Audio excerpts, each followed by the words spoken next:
ہاں یہ بتاؤ کہ پائلی پتر کو یہی رستہ جاتا ہے نا؟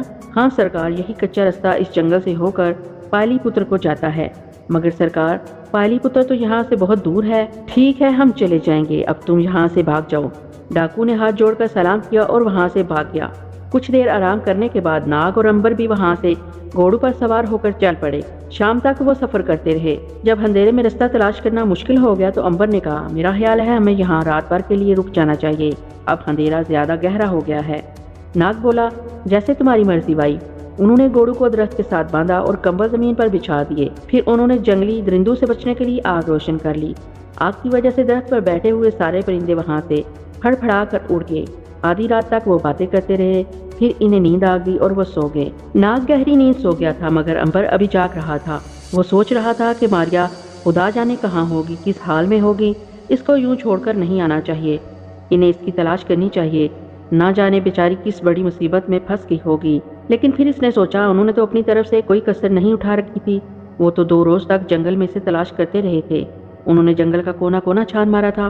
اگر ماریا وہاں ہوتی تو انہیں ضرور مل جاتی، وہ ضرور کہیں دور نکل گئی ہے اور پائلی پتر اپنے آپ پہنچ جائے گی۔ پھر امبر کو بھی سوچتے سوچتے نیند آ گئی۔ رات جنگل کی پرسرار اندھیری رات آہستہ آہستہ گزر رہی تھی۔ درختوں پر گہری خاموشی چھائی تھی۔ کسی وقت دور جھنڈوں سے کسی الو کے بولنے کی آواز آ جاتی۔ آسمان پر ستارے چمک رہے تھے۔ اس گہری ڈراؤنی خاموشی میں رات میں اچانک جھاڑیوں میں سے ایک ریچھ نکل کر باہر آ گیا۔ یہ کالا اور بہت اونچا لمبا ریچھ تھا۔ آگ بجھ چکی تھی۔ ریچھ نے قریب آ کر امبر اور ناگ کو تھوتنی سے سونگنا شروع کر دیا۔ وہ دونوں بڑی گہری نیند سو رہے تھے اور ہلکے ہلکے خراٹے بھی لے رہے تھے۔ ریچھ نے ان کے گرد چکر لگانے شروع کر دیے۔ پھر وہ امبر کے پاس آ کر رک گیا، تھوتنی جگا کر امبر کے سر کو سونگا اور بڑے زور سے غصے میں آ کر امبر کے سر پر اپنا ہاتھ مارا۔ امبر ہڑبڑا کر اٹھ بیٹھا۔ کیا دیکھتا ہے کہ اندھیرے میں ریچھ کی خونی آنکھیں انگاروں کی طرح دہک رہی ہیں۔ امبر مسکرا دیا، وہ سمجھ گیا کہ ریچھ نے اس پر حملہ کیا ہے۔ ریچھ نے دوسری بار حملہ کر کے اپنے پنجوں کے تیز ناخنوں سے امبر کا پیٹ چاک کرنے کی کوشش کی، مگر امبر کے جسم پر ریچھ کے ناخنوں کا ذرا بھی اثر نہ ہوا، جیسے اس کا جسم پتھر کا بنا ہوا تھا۔ ریچھ زور سے گرجا، ناگ کی آنکھ کھل گئی۔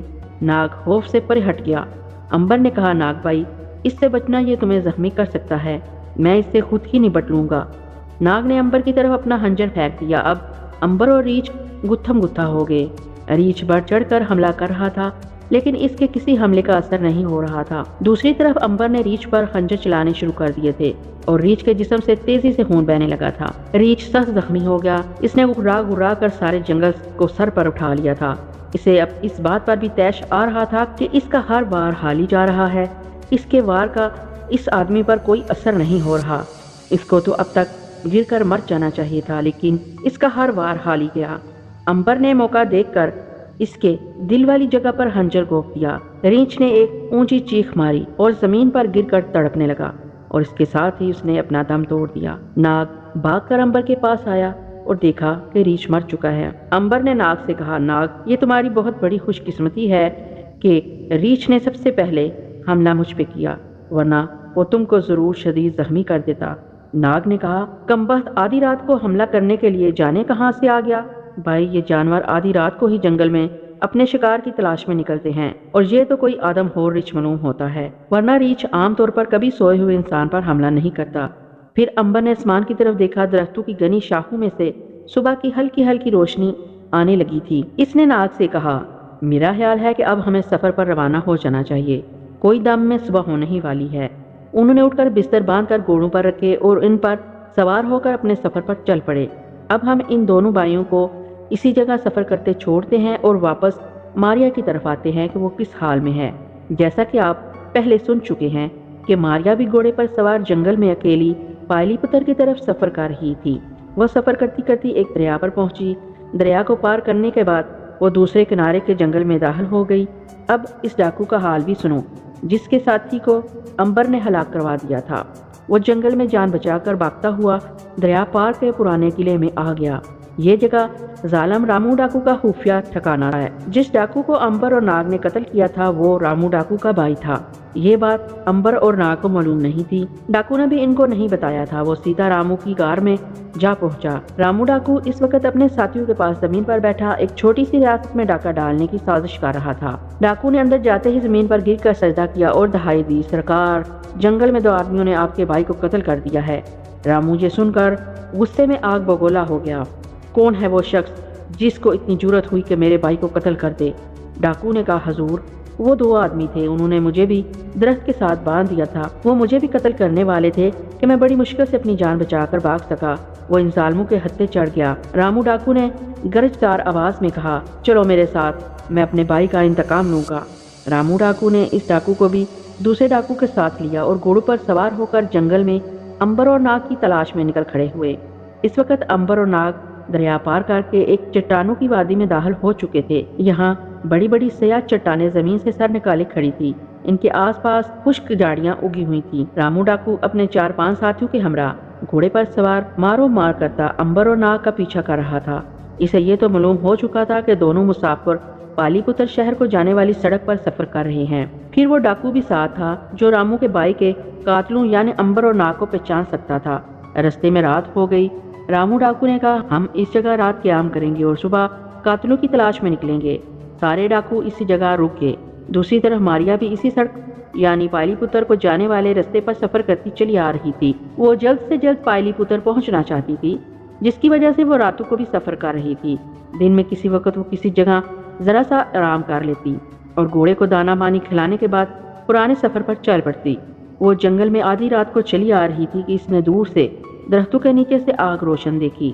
اس جگہ جنگل میں آگ کس نے روشن کر رکھی ہے؟ وہ سوچنے لگی، شاید کوئی قافلہ اترا ہو۔ یہ خیال کر کے وہ آگ کے الاؤ کی طرف آ گئی۔ قریب آ کر دیکھا کہ آگ درختوں کے نیچے جل رہی ہے۔ آگ کے گرد کچھ لوگ بیٹھے ہیں جن کی شکلیں ڈاکو جیسی ہیں۔ ہر ایک ڈاکو کی کمر کے ساتھ تلوار لٹک رہی ہے۔ 2-4 ڈاکو گھاس پر سو رہے ہیں۔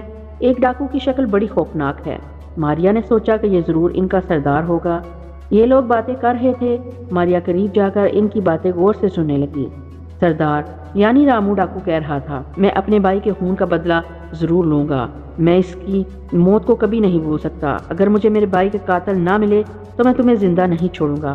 وہ ڈاکو بولا، سرکار میں بے قصور ہوں۔ رامو ڈاکو چلایا، تم نے ان لوگوں کا مقابلہ کیوں نہیں کیا؟ ڈاکو بولا، سرکار، وہ دونوں کوئی بہت بڑی طاقت والے نظر آ رہے تھے۔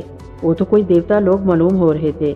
ہمارے وار کا ان پر کوئی اثر نہیں ہو رہا تھا۔ اس بات پر ماریا کا ماتھا ٹھنکا۔ یہ لوگ امبر اور ناگ کے بارے میں باتیں تو نہیں کر رہے، کیونکہ وہی دونوں ایسے شخص تھے جن پر کسی کے وار کا اثر نہیں ہوتا تھا اور جو دیوتا معلوم ہوتے تھے، کیونکہ ان میں پرسرار طاقتیں تھیں، ایسی طاقتیں جو عام انسانوں میں نہیں ہوتی۔ ماریا بڑی دلچسپی اور غور سے ان کی باتیں سننے لگی۔ رامو کہہ رہا تھا، جب اس شخص نے میرے بھائی پر حملہ کیا تم نے اس کی گردن کیوں نہیں اڑا دی؟ ڈاکو ہاتھ جوڑ کر بولا، حضور، وہ تو کوئی دیوتا لگ رہا تھا، اس کے جسم سے آگ کے شعلے نکل رہے تھے۔ رامو ڈاکو نے گرج کر کہا، بکواس بند کرو، میں دیکھ لوں گا کہ وہ کہاں کا دیوتا ہے اور کہاں کا طاقتور ہے۔ ایک ہی جھٹکے میں اسے موت کی نیند نہ سلا دیا تو رامو ڈاکو نام نہیں میرا۔ کیا وہ نہیں جانتا کہ تم رامو ڈاکو کے آدمی ہو جس کے نام سے اس ریاست کا بچہ بچہ ڈرتا ہے؟ ڈاکو نے کہا، سرکار، میں نے اس سے کہا تھا، مگر وہ کہنے لگا کہ میں نہیں جانتا رامو ڈاکو کون ہے۔ رامو بھڑک اٹھا، اس کی یہ مجال، اس کی یہ ہمت، کوئی بات نہیں، میں اسے ایسا سبق سکھاؤں گا کہ اس کی آنے والی نسلیں بھی رامو ڈاکو کے نام کو بھلا نہیں سکیں گی۔ ماریا نے فیصلہ کر لیا کہ ان ڈاکو کے ساتھ چلنا چاہیے، کیونکہ یہ لوگ امبر اور ناگ کی تلاش میں جا رہے تھے۔ امبر اور ناگ سے ان کا ایک آدمی ہلاک ہو گیا تھا اور یہ اس کا بدلہ لینا چاہتے تھے۔ ڈاکو بھی سونے کی تیاریاں کرنے لگے۔ ماریا نے بھی دور جا کر گھوڑے کو ایک درخت کے ساتھ باندھا اور زمین پر کمبل بچھا کر سو گئی۔ ساری رات ماریا کو کوئی ہوش نہ رہا، وہ بے حد تھکی ہوئی تھی۔ ایک پوری رات اس نے سفر میں بالکل آرام نہیں کیا تھا۔ جو ہی اس کی آنکھ لگی تو جا کر اس وقت کھلی جب سورج آسمان کے درمیان میں آ چکا تھا، یعنی آدھا دن گزر چکا تھا۔ ماریا ہڑبڑا کر اٹھ بیٹھی۔ اس نے جلدی سے اس طرف دیکھا جدھر ڈاکو سو رہے تھے، مگر وہاں تو اب سوائے بجھی ہوئی آگ اور کچھ بھی نہیں تھا۔ ڈاکو صبح صبح ہی امبر اور ناگ کی تلاش میں وہاں سے روانہ ہو چکے تھے۔ ماریا کو بڑا افسوس ہوا کہ محض اس کی سستی کی وجہ سے وہ ڈاکو سے پیچھے رہ گئی، لیکن اس نے ہمت نہ ہاری اور وہ اٹھ کر گھوڑے پر سوار ہوئی اور اسے لے کر پائلی پتر جانے والے سڑک پر ڈاکو کے پیچھے چل پڑی۔ ناگ اور امبر آگے آگے جا رہے تھے، ان کے پیچھے پیچھے رامو ڈاکو ان کا تعاقب کر رہا تھا۔ ان کے پیچھے ماریا گھوڑے پر سوار چلی آ رہی تھی۔ ان کے درمیان کافی فاصلہ تھا، مگر سڑک دونوں کی ایک ہی تھی، صرف ڈاکو تیزی سے سفر کر رہے تھے۔ ان کے اور امبر ناگ کے درمیان کا فاصلہ کم ہوتا جا رہا تھا۔ رات پھر سر پر آ گئی۔ امبر اور ناگ چلتے چلتے ایک اور دریا کے کنارے پہنچ گئے۔ یہ دریا جنگل کی پہاڑی علاقے میں بہ رہا تھا۔ یہ زیادہ چوڑا دریا نہیں تھا، مگر اس میں پانی بڑی تیزی سے بہ رہا تھا۔ اس کے کنارے پتھریلے تھے اور اونچے تھے۔ ناگ نے نیچے جھانک کر کہا، اس دریا کا پانی سیاہ معلوم ہوتا ہے۔ امبر نے کہا، بھائی شام کے وقت سارے دریاؤں کے پانی ایسے ہی لگتے ہیں۔ ویسے یہ دریا خوفناک ضرور ہے، اگر اس میں آدمی کی جائے تو ایک پل میں پانی سے بہا کر سمندر کی طرف لے جائے گا۔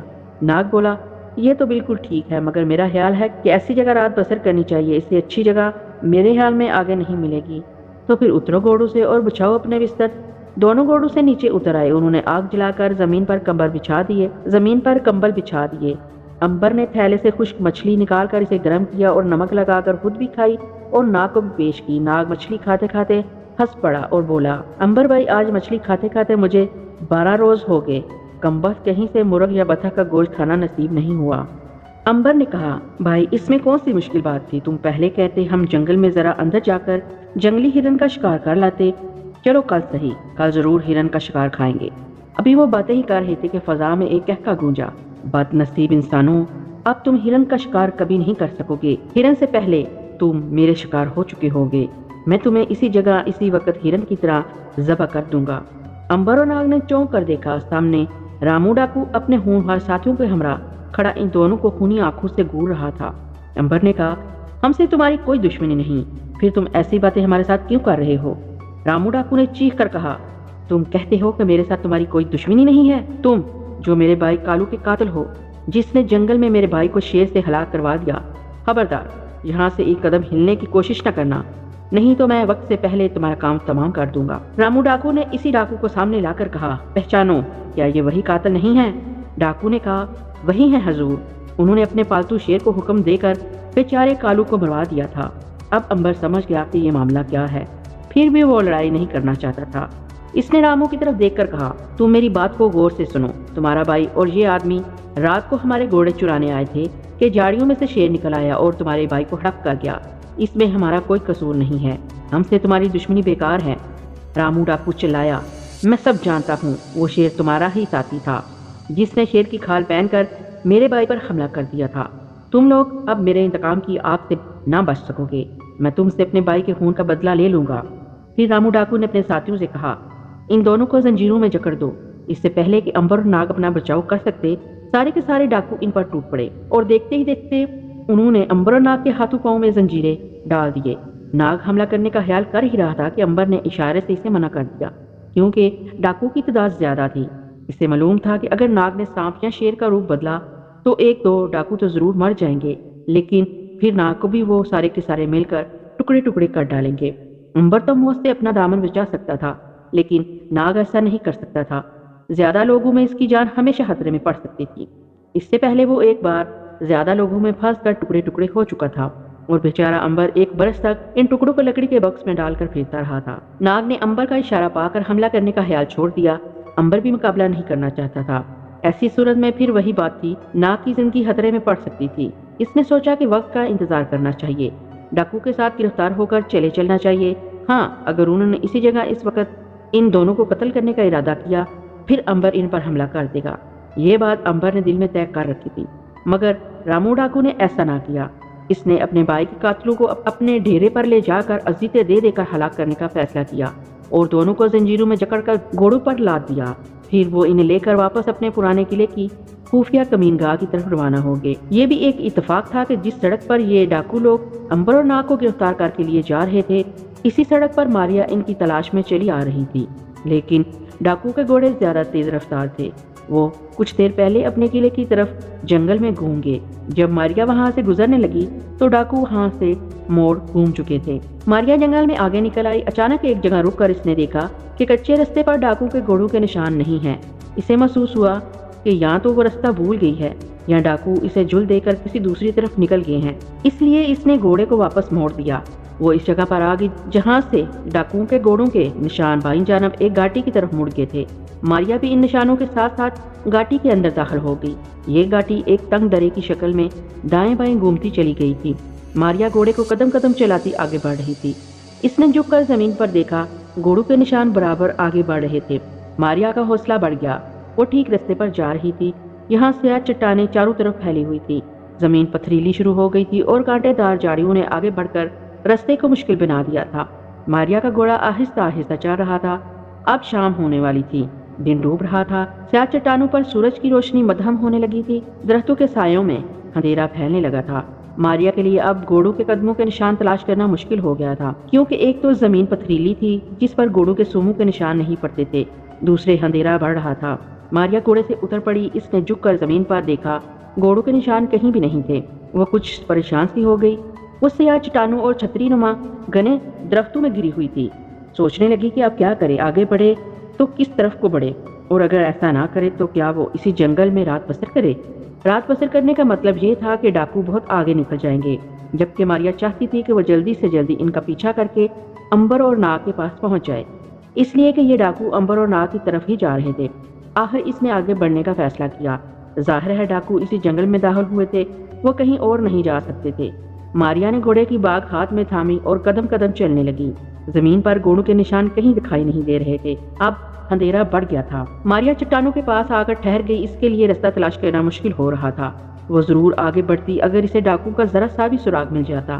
اس نے گھوڑے کو ایک درخت سے باندھا اور پتھروں پر بیٹھ کر سوچنے لگی کہ اب کیا کرے۔ میرا خیال ہے کہ یہاں رات بسر کرنے کے بعد صبح کو ڈاکو کی تلاش کی جائے۔ چنانچہ ماریا نے زمین پر کمبل بچھایا اور لیٹ گئی۔ اب ذرا امبر اور ناگ کی طرف چلتے ہیں۔ ڈاکو نے ان دونوں بھائیوں کو زنجیروں میں جکڑ کر گھوڑے پر ڈال رکھا تھا اور اسے اپنے قلعے والی غار کی طرف لیے جا رہے تھے۔ شام ہونے سے پہلے وہ جنگل میں چھتری نما درختوں اور سیاہ چٹانوں میں گرے ہوئے ایک پرانے قلعے کے کھنڈر میں پہنچ گئے۔ اس کھنڈر میں ایک غار تھا۔ اس غار کے اندر ڈاکو نے اپنا خفیہ ٹھکانہ بنا رکھا تھا، جہاں وہ لوٹ مار کے بعد آ کر چھپ جایا کرتے تھے۔ غار کے اندر آ کر ڈاکو نے امبر اور ناگ کو گھوڑوں پر سے اتار کر ایک پتھر کے ستون کے ساتھ باندھ دیا۔ یہاں سے تم کبھی فرار نہیں ہو سکو گے، سنا تم نے؟ اس کی کوشش بھی نہ کرنا، تمہاری قسمت میں اب سوائے موت کے اور کچھ نہیں ہے۔ امبر اور ناگ نے ایک دوسرے کی طرف دیکھا اور خاموش رہے۔ وہ قریب قریب ایک ہی ستون کے ساتھ لوہے کی زنجیروں میں جکڑے ہوئے تھے۔ غار میں اندھیرا تھا۔ ڈاکو نے مشل جلا دی، مشل کی روشنی ہو گئی۔ اس روشنی میں امبر اور ناگ نے دیکھا غار میں اندر کی طرف بھی رستہ جاتا تھا۔ ڈاکو اس طرف چلے گئے۔ صرف ایک ڈاکو تلوار لیے بیٹھا پہرا دے رہا تھا۔ سردار بھی اندر چلا گیا تھا جہاں لوٹ کا مال جمع کر رکھا تھا۔ رات کو امبر اور ناگ کو کھانا دیا گیا تو سردار خود وہاں آیا۔ اس نے دونوں بھائیوں سے کہا، یقین کرو یہ تم لوگوں کا آخری کھانا ہوگا۔ صبح منہ اندھیرے سورج نکلنے سے پہلے تم دونوں کی کھال کھینچ دی جائے گی۔ تم دونوں نے مل کر میرے پیارے بھائی کا خون کیا ہے، میں تم سے اپنے بھائی کے خون کا بدلہ ضرور لوں گا۔ امبر نے کہا، تمہارے بھائی نے بھی کئی لوگوں کا خون کیا ہے، تم یہ کیوں نہیں سمجھتے کہ ہم نے تمہارے بھائی سے اپنے بے گناہ بھائیوں کے خون کا بدلہ لیا ہے؟ سردار نے کہہ مار کر کہا، تم بولتے ہو کہ ہم ڈاکو ہیں، ہمارا کام ہی لوگوں کو لوٹنا اور قتل کرنا ہے۔ ہم دوسروں سے اپنے خون کا بدلہ لے سکتے ہیں، دوسرا ہم سے بدلہ نہیں لے سکتا، یہ تو ہمارا کاروبار ہے۔ ناگ بولا، تمہارا کاروبار خونی ہے، خدا کے سامنے تم بھی خونی ہو، تم سے بھی تمہارے مظالم کا پورا حساب لیا جائے گا۔ سردار نے ناگ کے سر پر زور سے تماچا مار کر کہا، اگر تم نے زیادہ بکواس کی تو میں ابھی تمہاری زبان کھینچ لوں گا۔ میں نے تمہیں اس لیے گرفتار نہیں کیا کہ تم سے بحث کروں، بلکہ اس لیے گرفتار کیا ہے کہ اپنے بھائی کے خون کا انتقام لوں۔ امبر اور ناگ نے تھوڑا سا دودھ پیا۔ سردار نے نوکر ڈاکو سے کہا، ان لوگوں کے دونوں ہاتھ دوبارہ زنجیروں میں جکڑ دو۔ نوکر نے امبر اور ناگ کے دونوں ہاتھ جکڑ دیے۔ سردار نے پوچھا، اب وہ تمہارا شیر کہاں ہے جس کو تم نے بلایا تھا؟ آواز دو اس کو کہ یہاں آ کر تمہاری مدد کرے۔ ناگ نے مسکرا کر کہا، سردار ایسا نہ کہو، اگر شیر آ گیا تو تم میں سے ایک بھی زندہ نہیں بچ سکے گا۔ سردار نے بھڑک کر کہا، دیکھ لوں گا میں تمہیں اور تمہارے شیر کو۔ کل صبح تمہاری لاشیں غار کے باہر پڑی ہوں گی اور تمہاری کھال میں بس بروا دیا جائے گا۔ تمہیں دنیا کی کوئی طاقت میرے انتقام سے نہیں بچا سکتی، موت تمہارا مقدر بن چکی ہے۔ امبر نے کہا، سردار میں ایک بار پھر تم سے درخواست کروں گا کہ ہمیں چھوڑ دیا جائے، کیونکہ ہم بے گناہ ہیں۔ اگر تمہارا بھائی ہمارے گھوڑے نہ چرانے کے لیے آگے بڑھتا تو ہم اسے کبھی نقصان نہ پہنچاتے، لیکن اس نے ہم پر حملہ کیا، وہ ہمیں قتل کر دینا چاہتا تھا۔ اگر ہم اسے قتل نہ کرتے تو وہ ہمیں قتل کر دیتا۔ پھر شیر پر ہمارا اختیار نہیں تھا، شیر تو جنگل میں سے نکل کر ادھر آ گیا تھا۔ سردار بولا، ٹھیک ہے، اب تم بھی مان گئے ہو کہ قتل تم نے کیا ہے، اور شیر کی کھال میں تمہارا ساتھی تھا جس نے شیر کی کھال اوڑھ کر میرے بھائی کو خنجر مار کر ہلاک کر دیا تھا۔ اب میں تمہیں کبھی معاف نہیں کروں گا، کبھی معاف نہیں کروں گا، کبھی نہیں چھوڑوں گا۔ میں جا رہا ہوں، صبح سورج نکلنے سے پہلے خنجر اور چھری لے کر آؤں گا اور سب لوگوں کے سامنے تمہارے جسم کی ساری کھال اتار کر تمہاری لاشیں گدو کے لیے باہر پھینک دوں گا۔ یہ کہہ کر سردار چلا گیا۔ امبر نے ناگ کی طرف اور ناگ نے امبر کی طرف دیکھا۔ تھوڑے فاصلے پر دیوار کے ساتھ لگے دو ڈاکو ننگی تلواریں لیے پہرا دے رہے تھے۔ امبر نے ناگ سے کہا، ناگ، یہ سردار مانتا ہی نہیں، سیدھی انگلی سے گھی نہیں نکلے گا، اسے کچھ نہ کچھ دکھانا ہی پڑے گا، اس کے ساتھ مقابلہ کرنا ہی پڑے گا۔ ناگ نے کہا، سوال یہ ہے کہ اتنے سارے ڈاکو کا ہم کس طرح مقابلہ کریں گے؟ کہیں یہ لوگ مجھ پر قابو نہ حاصل کر لیں اور مجھے قتل نہ کر دیں۔ دوسری بار اگر میرے ٹکڑے کر دیے گئے تو میں زندہ نہیں رہ سکوں گا، میرے لیے دوبارہ زندگی حاصل کرنا مشکل ہو جائے گا، کیونکہ جیسا کہ تم جانتے ہو اس سے پہلے میں مر کر زندہ ہو چکا ہوں۔ امبر نے کہا، ہمیں بڑی ہوشیاری اور مکاری سے کام لینا ہوگا، نہیں تو کل صبح یہ کم از کم تمہیں ضرور ہلاک کر دیں گے۔ ناگ نے کہا، اگر میں کوئی دوسرا روپ بدل کر یہاں سے نکل بھی جاؤں تو یہ لوگ میرا تعاقب کریں گے، کیونکہ تعداد میں یہ لوگ بہت ہیں، ان سے بچ کر نکلنے کے لیے بڑی عقل مندی کی ضرورت ہے۔ امبر بولا، یہی تو میں کہہ رہا ہوں، میرا خیال ہے سب سے بہتر طریقہ یہ ہے کہ ہم آدھی رات کے بعد پچھلے پہر جب سارے ڈاکو گہری نیند میں سو رہے ہوں ہم یہاں سے بھاگ جائیں۔ ان دو پہرے داروں کو تم سنبھال ہی لوگے؟ ناگ نے کہا، کیوں نہیں، یہ دونوں تو میرے قابو میں آ جائیں گے۔ امبر نے کہا، تو پھر ٹھیک ہے، ہمیں رات گہری ہونے اور ڈاکو کے سو جانے کا انتظار کرنا چاہیے۔ غار میں امبر اور ناگ ڈاکو کے سو جانے کا انتظار کر رہے تھے اور ادھر ماریا جنگل میں پتھروں پر لیٹی بے چین ہو رہی تھی، اسے نیند نہیں آ رہی تھی۔ اس نے سوچا کہ اس طرح سونے سے کچھ نہیں ہوگا، بہتر یہی ہے کہ چل کر ڈاکو کی کمینگاہ یعنی غار کو تلاش کیا جائے، وہ لوگ ضرور یہیں کہیں چھپے ہوئے ہوں گے۔ ماریا نے کمبل لپیٹ کر گھوڑے پر ڈالا اور چل پڑی۔ اس رات چاند آسمان پر نکل آیا تھا۔ تو پیارے لسنرز، یہاں تک کی کہانی آپ کو کیسی لگی؟ اپنی رائے کا اظہار کمنٹ باکس میں ضرور کریے گا، کیونکہ آپ کی رائے میرے لیے بہت قیمتی ہے، اور پلیز مجھے سپورٹ کریے گا۔ کہانی کا نیکسٹ پارٹ جلد ہی لے کر آؤں گی، تب تک کے لیے اپنی دعاؤں میں یاد رکھیے گا۔ پھر ملیں گے انشاءاللہ۔ اللہ حافظ۔